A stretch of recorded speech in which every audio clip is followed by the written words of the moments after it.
বিনা পয়সায় ভোট দিয়ে এমপি বানিয়েছে, এখন বিনা পয়সায় সেবা দেব। কুমিল্লা ৪ দেবিদ্বার আসনের সংসদ সদস্য হাসনাত আব্দুল্লাহ বলেছেন, জনগণ বিনা পয়সায় ভোট দিয়ে এমপি বানিয়েছেন। নির্বাচনে একটি পয়সাও আমি খরচ করি নাই।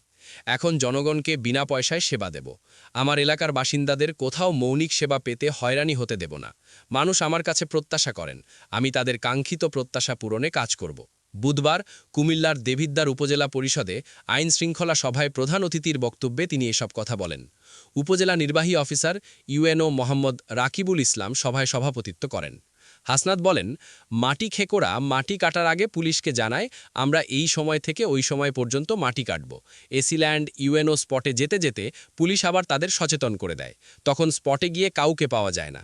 তাদের যদি ১ লাখ ২ লাখ টাকা জরিমানাও করা হয়, এটা তারা ইনভেস্টমেন্ট হিসেবে ধরে নেয়। এই খরচটা তাদের গায়েই লাগে না। আমি বলবো, সমঝোতার ভিত্তিতেই গোমতী নদী থেকে মাটি কাটা হচ্ছে। এতে থানা পুলিশের কিছু সদস্য জড়িত আছে।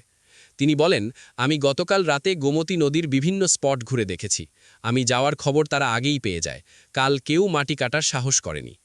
প্রশাসন ও সংশ্লিষ্ট কর্তৃপক্ষকে কঠোর ব্যবস্থা নেওয়ার নির্দেশ দিয়ে হাসনাত আব্দুল্লাহ বলেন, আমি স্পষ্ট করে বলে দিচ্ছি, দেবিদ্বারে যে ৫টি স্পট থেকে মাটি কাটা হয়, ওই ৫টি স্পটের মধ্যে একটি স্পটেও যেন আর ১ কোদাল মাটি কাটা না হয়।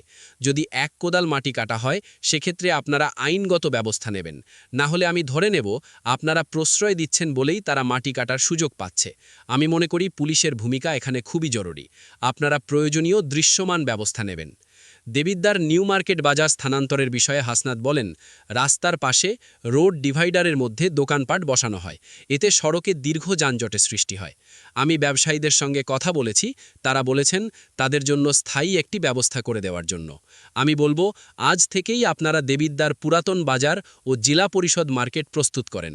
আমি ব্যবসায়ীদের ওখানে যেতে আইনগতভাবে বাধ্য করব। আমরা সবাই মিলেমিশে দেবিদ্বারকে সুন্দর করব।